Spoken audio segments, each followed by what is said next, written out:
D'où est-ce que ça vient, les Perséides? En fait, les Perséides, ça démarre il y a presque 20 ans. En fait, le groupe de soutien Les Perséides va fêter ses 20 ans l'année prochaine, en 2022.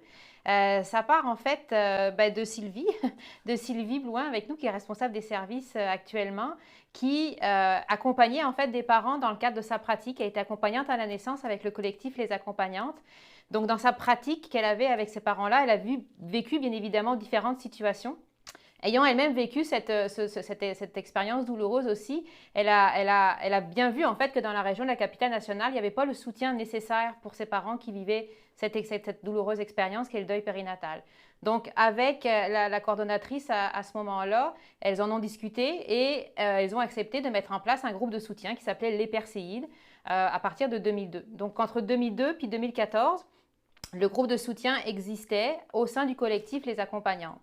En 2012, le groupe de soutien a pris vraiment de plus en plus d'ampleur au sein du collectif et ce n'était pas sa mission principale au collectif, qui était vraiment de faire de l'accompagnement à la naissance. Donc, en 2012, il s'est trouvé un groupe de parents qui avait une belle communion. Je pense qu'on s'entendait vraiment bien. Et dans le cadre d'un projet de financement, on nous a demandé, est-ce que vous voulez organiser une activité de financement? Ça a été la première édition de la Marche des Perséides. Donc on a fait une première activité de financement, puis le comité organisateur s'est vu proposer par le collectif Les Accompagnantes de mettre en place un organisme à but non lucratif dans la région de Québec. On nous a approchés, on nous a dit, on pense qu'il y a de la place pour un tel organisme.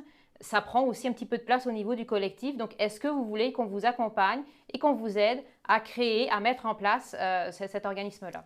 Donc, les parents qu'on était à ce moment-là, on était 6-7 parents, je pense, ont été accompagnés de Sylvie et de la coordonnatrice en place à ce moment-là au collectif pour créer l'organisme, se structurer. Et le 1er avril 2014, l'organisme a pris son envol, en fait, est devenu complètement indépendant du collectif.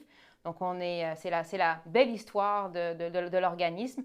On va fêter nos 8 ans, ça va vite, mais on est vraiment fiers de ce qu'on a fait.